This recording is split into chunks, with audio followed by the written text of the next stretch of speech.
Ito po siya, 13 Pro Max 2. Original box po siya. Ito meron 13 Pro Max tayo dito. Ayan. Ito original, ayan po siya. Ayan yan. Okay.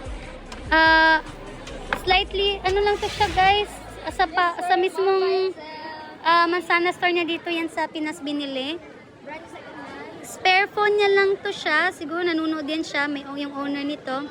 Nabili niya yan sa halagang 78,990. Binibenta ko na lang po ito siya ng 39,500 lang po. Original po yun tong kanyang battery. Hindi po yan siya binus. Hindi po yan nabuksan ng ating item. Ayan. Hindi din yan pinalitan po. All original parts. Ito siya, 13 Pro Max 256, 39,500 na lang po.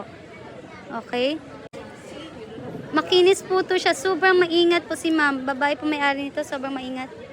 Walang mga dents, walang mga gasgas. Ayan. Super. Ito baka gusto niyo po to. Bihira lang tayo makakuha ng ganitong legit. Tapos may original box pa po ha. Same serial box na mataas ang battery health po nito. Baka interesado po kayo, 39,500 na lang po to. 39,500 na lang po yan siya. NTC variant po. Kahit anong SIM pwede niyo pong ilagay dito. Okay? Yan. No SIM restrictions po yan. Mataas po yung battery health nito. Hindi po yan boosted. Hindi po namin pinalitan. Okay?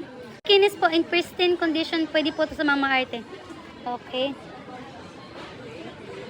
Open for swapping po tayo dito. G-Gifts, S-Pay, and credit card installment pwede din po.